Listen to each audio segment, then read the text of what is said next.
Grab your favorite caffeinated beverage and get cozy because you are listening to Mindful as a Mother with Paige Bruce and Lindsay Adams. Hey, Lindsay here. The thing that gives me the most anxiety about raising my son is the fear that the world will try to force him to conform and become someone who is neurotypical passing. That's why in our home, we do everything we can to support him in just being his best self. If he needs to stim, you got it, buddy. If he's having a sensory meltdown, let's cocoon and cancel our plans. Being his best self means trusting himself in a world that will tell him being himself is wrong. And that freaking breaks my heart for him. That fear used to paralyze me, but now it just empowers me to fight harder to change how we view and approach neurodiversity as parents. If I can give him a strong enough foundation of self-worth, he will be resilient and brave enough to be himself. That's what I wish for my child, your child, and every child on this earth, regardless of their neurotype. And that's why we created Responsive Parenting Your Neurodivergent Child, the video series. In this series, we break down how to determine your child's unique needs and how to parent them from a responsive approach rather than an approach that's focused on behavior and punishment. Because instead of trying to fit these kids into the world, we need to make their world work for them. And this course will show you how to do it. It's $20. Check out the link in our show notes. This podcast is not intended to be a substitute for therapy or the therapeutic relationship, and the information given in this podcast is purely for educational purposes and is not intended to replace the advice of a professional. Before we jump into this episode, I want to let you guys know that we recorded this back in March of 2023 with an incredible woman. She's a mother, she's a career woman, she is a cancer mom turned blogger, Shari Ann. And at the time of this recording, she was affiliated with a foundation called the Warrior Moms Foundation. She is no longer affiliated with that foundation specifically, but I did put the information for you guys to find her and follow her and support her blog in the show notes. So please go check that out. And also, if you feel so inclined and it is on your heart, please donate to Pediatric Cancer Research. That link is also in the show notes. Happy listening. Hey everyone, and welcome back to Mindful as a Mother. I'm here with Lindsay. Hey. And our special guest. Do you want to introduce yourself? Hi, my name is Shari Ann Almeida. Perfect. Shari Ann is here with us today. She's also known as the Warrior Mom. She wrote a specific book about a specific topic that I think is really going to touch you guys and just really resonate with so many of us, because grief is a topic that I think a lot of us shy away from when really we can embrace it. And really be there as a tribe to support each other. So with that, I'm going to jump in and just say, tell us about you. Who are you? What do you do? Yeah, so I was just a mom and a first-time mom. I was a wife and a career woman. I was actually a physical therapist assistant and a personal trainer. And my husband and I had been married barely a year, and we had experienced a very, very early miscarriage, followed by the discovery of Dakota. And even in that, they had trouble finding her. They couldn't find her heartbeat, but she was found. She made herself known, and we had a fantastic pregnancy. We ran together. We were doing working with my patients and doing squats all day, and things were great. And she came into this world with a full cowlick full of hair, and we call it her mermaid thumb. So she was born with on her left thumb, it almost looked like a mermaid tail. So she had just a little extra one right here, and it looked like a mermaid tail. So we called her a mermaid. And I was off for just a few weeks because I had literally just started my new job when I found out I was pregnant. So I'd only had a few weeks at home, but we did fantastic. She was breastfeeding right away. Things were, I would say, what you would call normal, She would be with my mom during the day when I was with patients, and then with my husband and I at night. And we were just kind of doing our thing, right? Figuring out life as a married couple and brand new parents. There were some things that, looking back now, I know what they are, but back then I had no idea what was actually happening. So there were a few times, to be exact in like prominent memory, where she woke up, and when I went in her crib to pick her up, she was soaking wet, as if she had been submerged in water. So I took her out of her crib and I took her onesie off, but her diaper was completely dry. So now I know that it was a night sweat. And back then, again, first time mom, like I had no idea. And there were two specific times that happened. She was very mobile, very, very early on. She was rolling over by the time she was 3 weeks, standing by the time she was 2 months. So she was just going at it, right? And so she did have a little bit of a runny nose and a low-grade fever, but she was also, again, everything happened with Dakota very early. She was teething very early. So I just chalked it up to teething and thought, no big thing, right? So we went to her 6-month pediatrician appointment. And just about 2 days before that appointment, I had noticed there were 3 or 4, almost if you took a pen and you just took your pen and dipped it on the paper like that, very like minimal dots. And they were on her buttock, right where that line, where your buttock meets your hamstring. And I had noticed, I had mentioned something to my mom, and she said she had seen it too, but she didn't think anything of it. So we went to her 6-month well visit, and this was on April 24th of 2019. The pediatrician had mentioned the low-grade fever, and I told her about the teething and the runny nose and the whole nine. And she had then mentioned, she decided in that moment that there would not be any vaccinations that day due to the low-grade fever. So then she moved on, and she had mentioned that there were three faint green bruises on the right side of her body. And I mean faint green as in like less than the green of your grass. It was very pale, right? And it was her outer right thigh. It was her outer rib cage, right on her torso, and then on her tricep.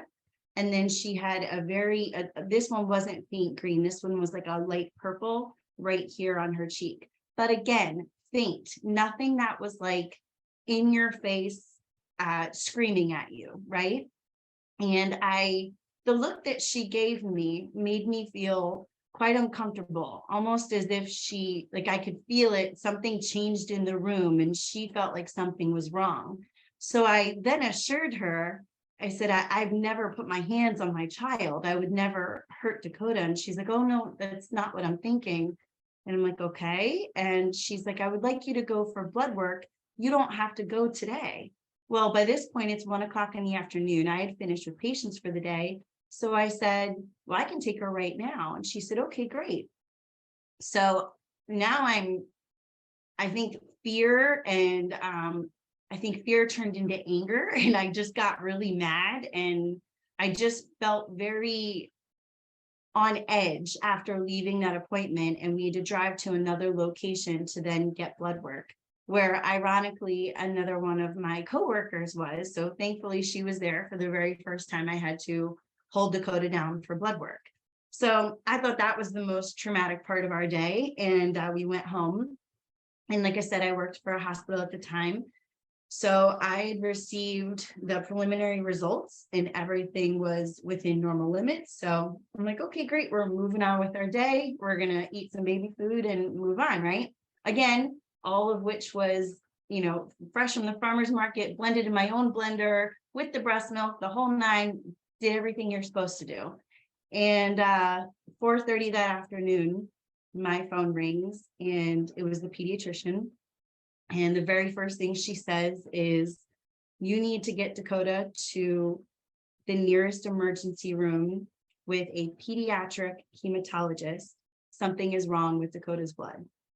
Were And you, right, oh, sorry to sorry, interrupt. Were go you ahead. like, what were you experiencing in this moment? Because I can imagine as a mother, the level of panic that I would be having. Pure panic. Like immediately that ball in the back of my throat, shaking, hot, red, all of it, and I'm home alone. My husband wasn't home yet. The dog, he's wondering because I'm literally just like throwing stuff in the diaper bag. And thankfully we had a deep freezer full of breast milk that I just like loaded, like I put literally 2 bags in the diaper bag because I had no idea what was about to happen. And flew to the hospital. And so that was the other thing, was my 2 options for the hospital were 30 minutes away, or going to Philadelphia. And there was no way. That was at least an hour and a half away. So I went to the 30-minute away hospital. That plays a part in that. Unfortunately, the hospital I worked for at the time and the hospital we ended up at, they didn't necessarily play in the same sandbox, right? So that in and of itself became a whole nother thing once we were there. But it was 30 minutes away, and that's where I was going. So we walked into that hospital that day, April 24th, 2019, not knowing that when those doors closed behind us, Dakota and I would not leave again until June. So we went in, and immediately there was just wires and beeping, blood pressure. It was just complete mayhem. And I remember my stepdad being with me, and he just kept saying, she's fine, she's fine. And that's just his way, so just over and over again, she's fine. And we spent much of that evening, the early part of that evening, in the emergency room. And there were just constant people in and out. And again, she's 6 months old, I'm a brand new mom, she's a brand new baby, and there's this roller coaster that we're on, and everything is just so fast, you can't even, your head's spinning, right? So they have these wires, everything's coming out of her. Doctors are coming in and they're asking us questions about family history. At one point, one of the doctors asked about cancer in the family. And I immediately got, this scowl on my face, like, are you kidding me? Like, is that what you think this is? And he's like, I'm not saying anything at all. I'm just, we're just talking. And, but, I'm just so revved up, like even now talking about it, I'm bright red, it's just, I just wanted somebody to give me an answer, and all I was getting was questions. So then they had me sit on the bed with Dakota. So I'm basically sitting in a straddle and she's between my legs, and they wheel us down this hallway that just is so cold, makes you lose your breath, and you're already terrified and you have no idea what's happening. Your baby's screaming and crying, and we're in an ultrasound room. And it's this gel, and Dakota's belly is like this big, and they are pushing it down on her, and she's screaming and she's crying, and I'm like got my legs wrapped around her to try to hold her down from kicking, and I'm holding her this way, and it was where everybody in the room is just sweating, and it was so cold, but it felt like hell. Like it was so hot at the same time. And whilst we're wheeling out of the room, she says, the ultrasound technician says, it's okay, I had cancer when I was a kid too. And I can't even tell you that I felt like all the blood had just dropped like out of me on the ground. And I turned around and I'm like, what? And her back was to me, and she was already walking away. So that happened. And then, but thankfully, because at least somebody said something. Like, I'm so grateful for her, because at least she said something that just in a way put me out of my misery in some way, because I was like seconds from jumping off a cliff, So they would take us back upstairs and they tell us that we're staying, that we're not going home. and that this very well could be a virus, but they're not sure and they have to run more tests.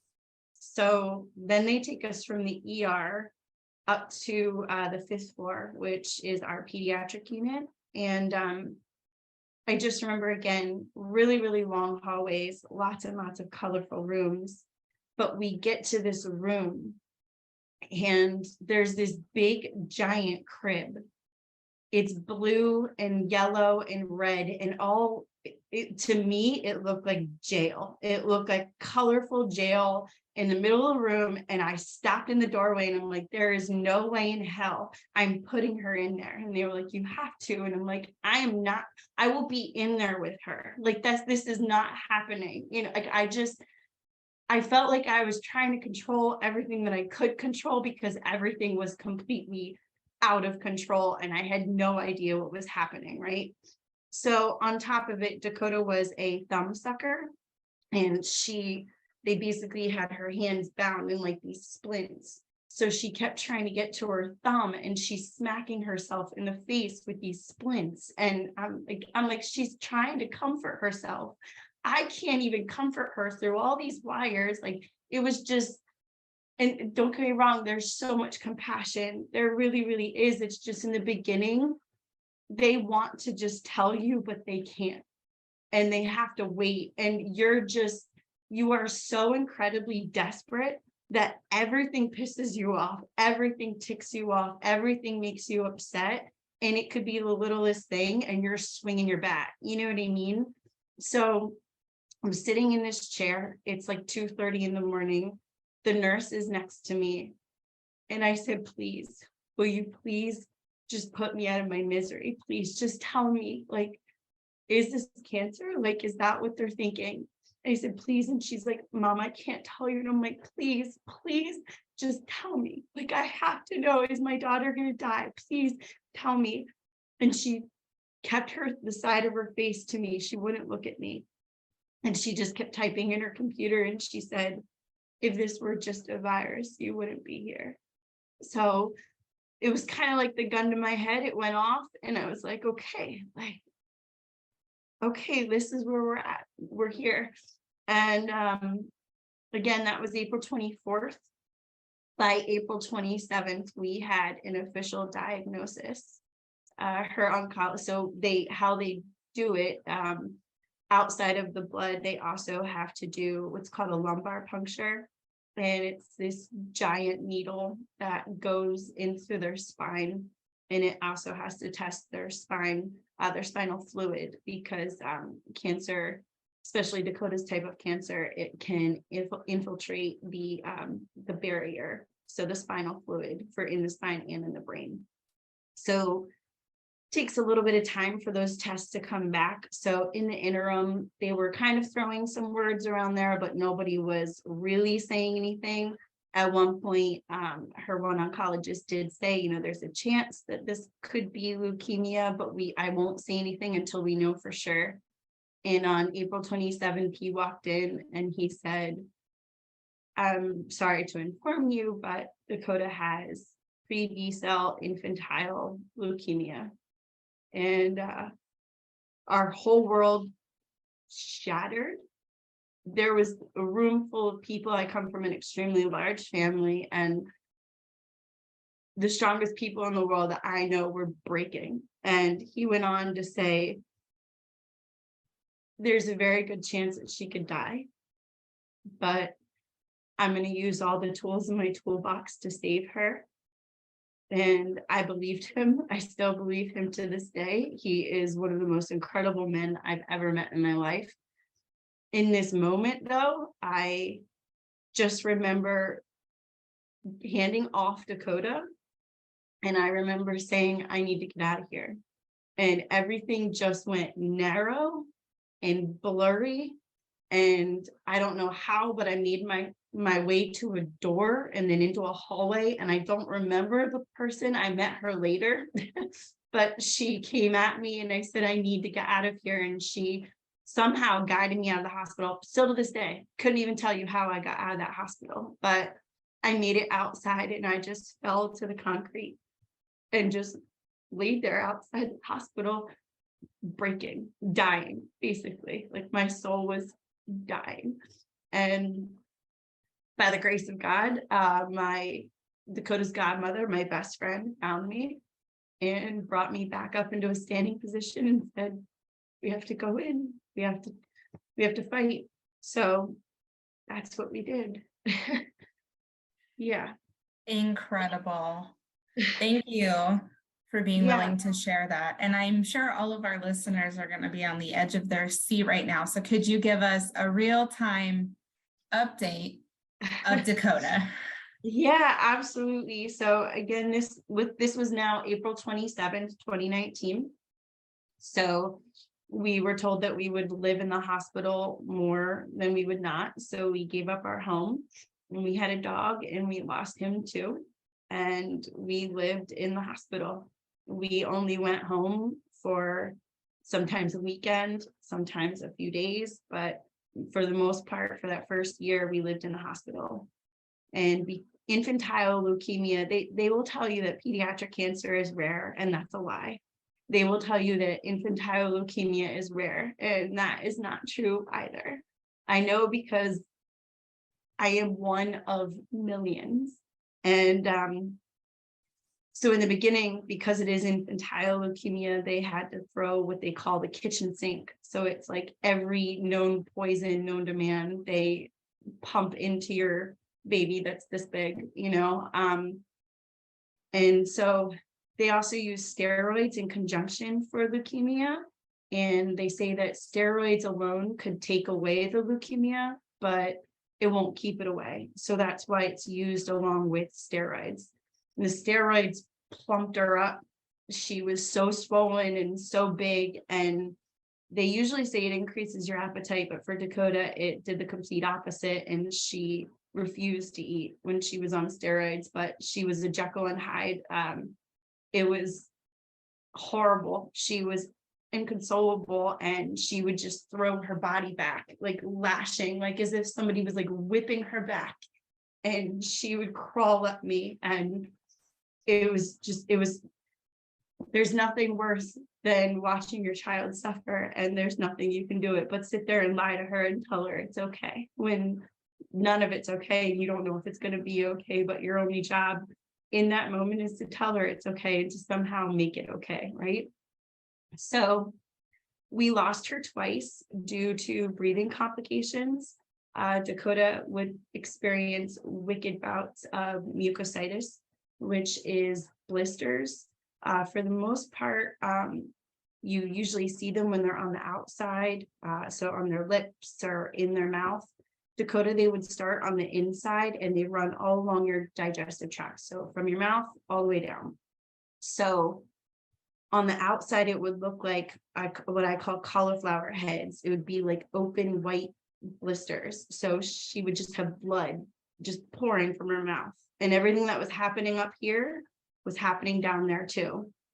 And that was horrific because at risk of infection, because chemotherapy makes you immunocompromised. You can't fight off anything. And they told us right in the beginning, most of the time, these children don't pass away from cancer.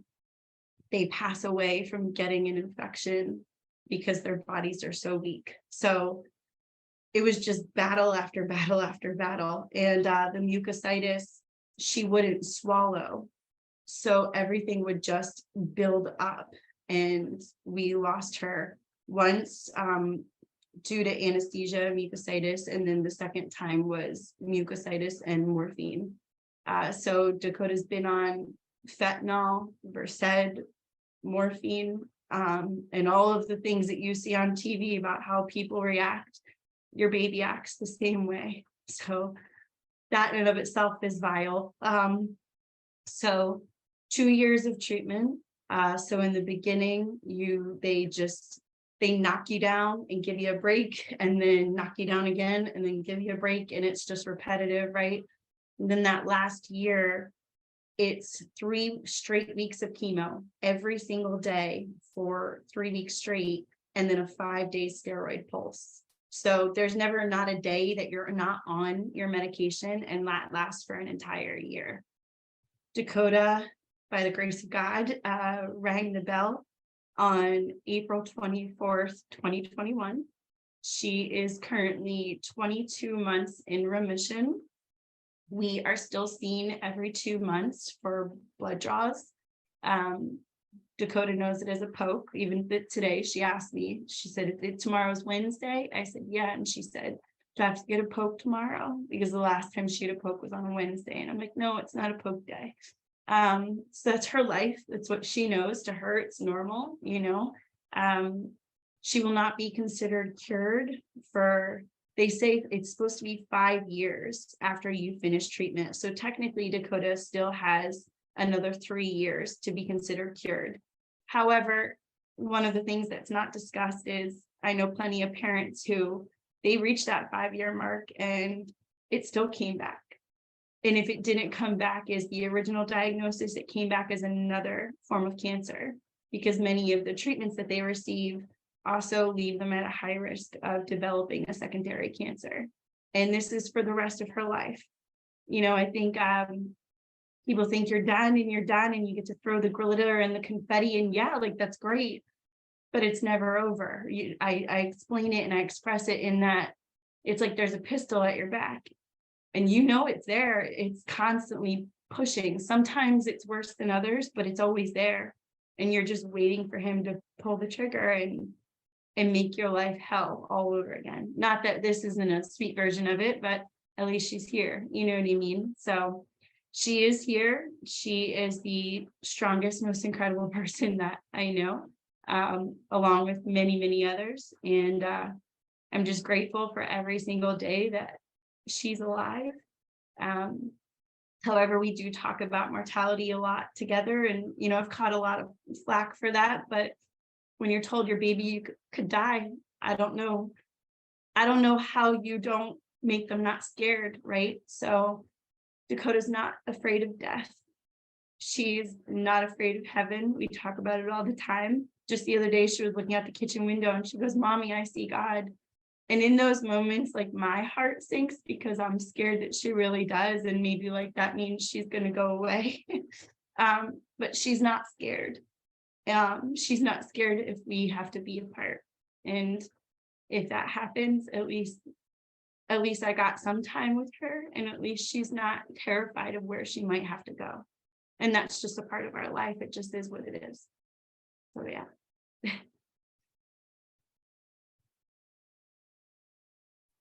Thank you for sharing.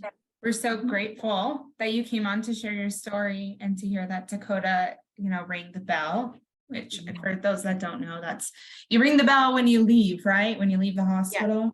Yeah. Well, yeah, like when you finish, when you take your last chemo. Yeah. You get to ring the bell. And out of this extremely traumatic experience that your family has gone through, that you have gone through, you also wrote a book. Yes. Yeah. So when I was in treatment, and when any family is in treatment, you might be told that, hey, that there's a family like you and they're just a few doors down. But because of HIPAA, you have no access to each other, which is really hard because you're sitting there as a woman literally breaking and you have no idea if your child's going to live. And there's another woman who's right down the hall and you're just feeling like, me too. And man, I could use a hug, and you're not allowed, you know, and it's just a horrible, isolating, extremely lonely feeling. So somebody had sent me adult coloring books, and I can't draw a stick figure to save my life. So, but I've always been a very like motivating person. Like I said, I was a personal trainer and a cheerleader and a gymnast. So I would take the coloring books and I would write motivational messages on them and have the nurses send them to the other moms for me, like go deliver them. And it wasn't until we were about 6 months into treatment that I started meeting other women like myself in clinic when we were doing like outpatient chemo. And we just started doing this, you know, FaceTiming and talking to each other and texting each other and just leaving a free space where we could say like, my God, today just sucks. Like today's really hard and I'm really struggling. And you know that other woman on the other line knows exactly what you're saying, because much of the time you feel like the rest of the world thinks you're crazy, or you're just feeling sorry for yourself, or you're just sad, but they don't get it, you know? So I had started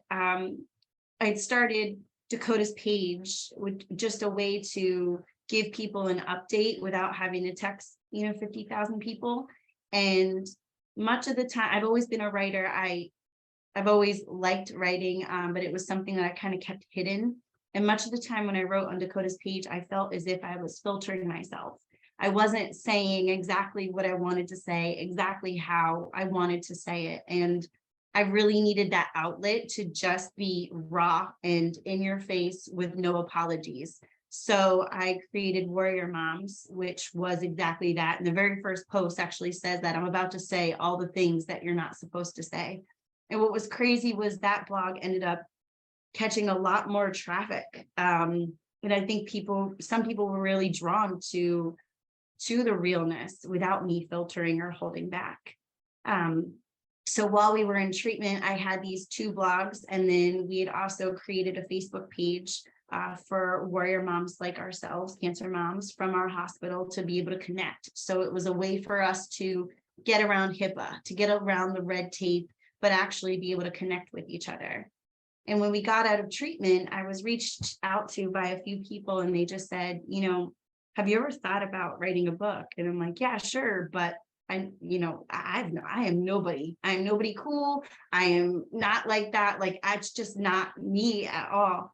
But it kept coming up and it kept coming up. And finally, like, a few names were dropped in front of me, and I reached out and started exploring. And I did exactly that. I explored a little bit for my options. And I will say this, that the bigwigs that I reached out to and that I had a few meetings with, I felt as if they just didn't understand the big picture. For me, it wasn't just about this book, because I knew if I was going to do this, I have a lot to say. And there was no way that everything that I wanted to say was going to be in one book. It was going to need to be multiple books. And even so, our journey is still continuing on. There's still so much more of the story to be told, and I don't know how to shut up, so I'll continue to tell it.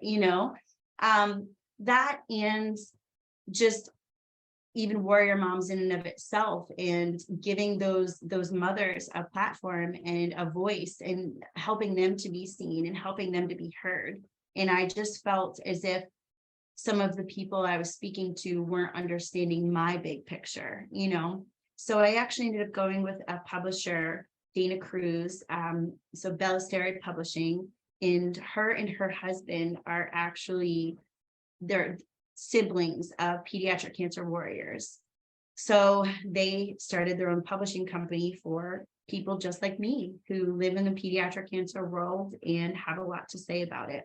So yeah, so I've been working with Dana since April of last year, and we went to pre-sale right around December, and then we actually went to publish on February 1st. So it's out there. It's called ICU. One of the things I say all the time is ICU, or ICU Mama, and it is our journey from the beginning until about the COVID era, just that's when life changed, I think, for everyone.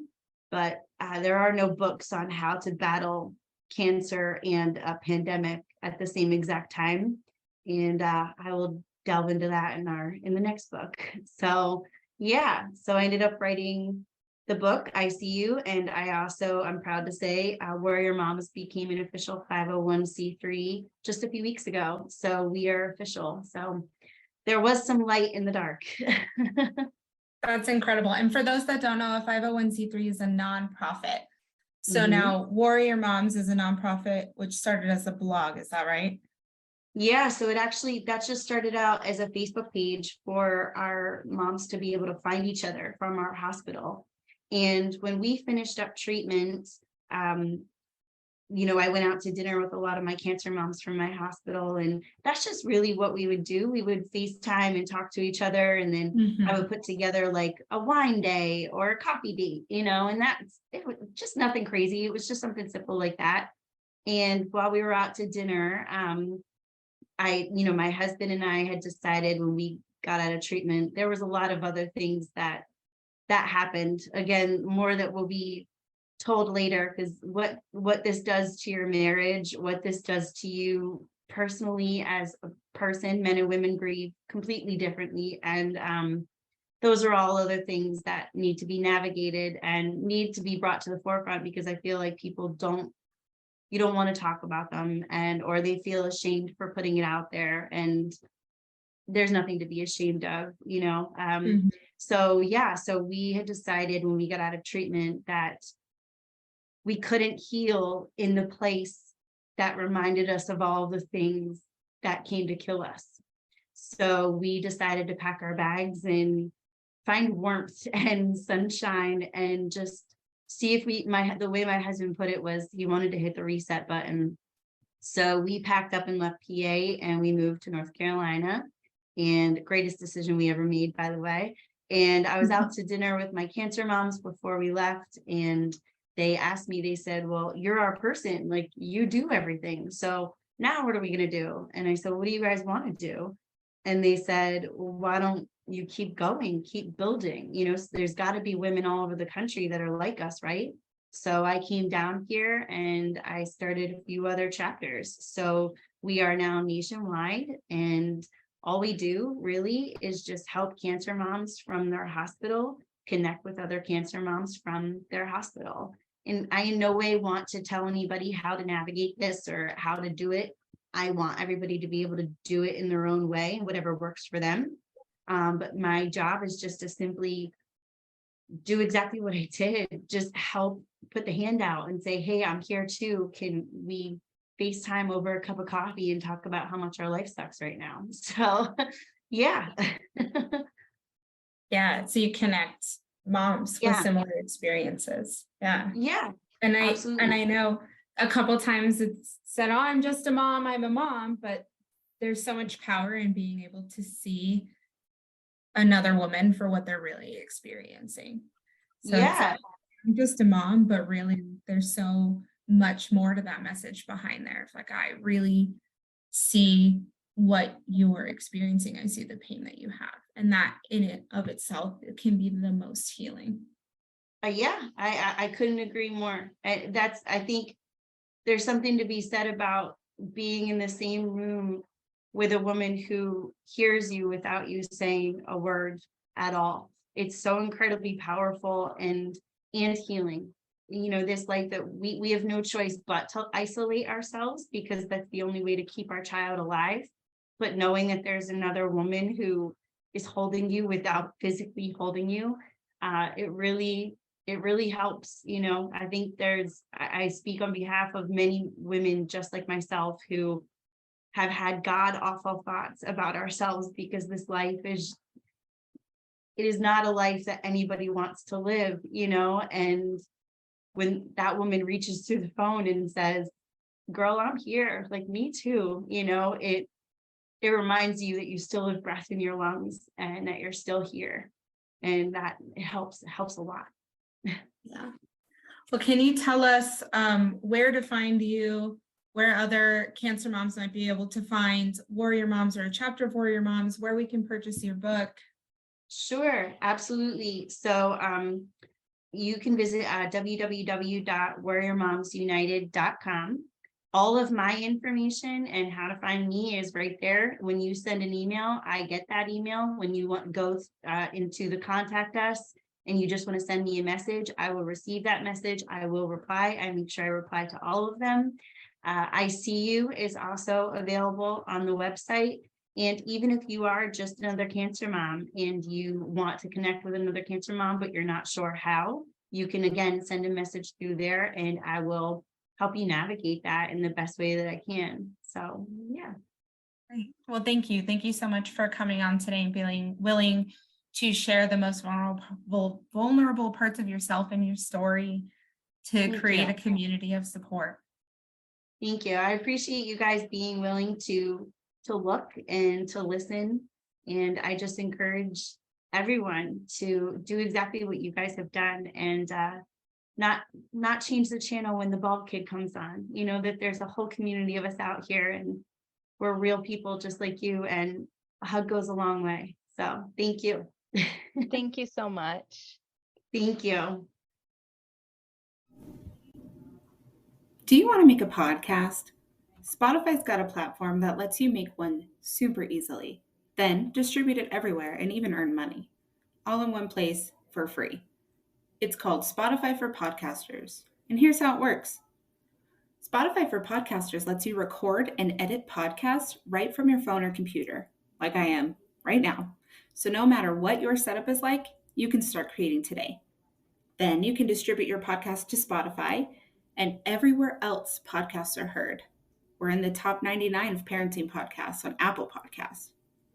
Video podcasts are also available on Spotify. And when you want to take conversations with your fans to the next level, you can input Q&A and polls to get them talking.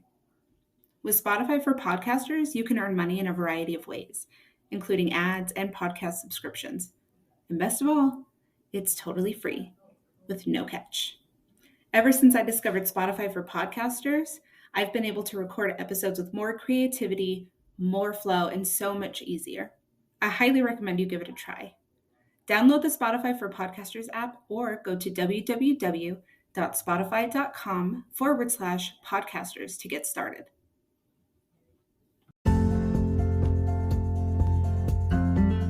Thanks for coming to Mindful as a Mother podcast. If you'd like more of us and Mindful as a Mother, you can find Paige at Instagram at Parenting with Paige and Lindsay at Linz_Adams LCSW. Find us on TikTok, Instagram, and in our Facebook group, Creating Community and Smashing Parental Stigma, Embracing Mindful Motherhood and Positive Parenting. Thanks so much, and see you next time.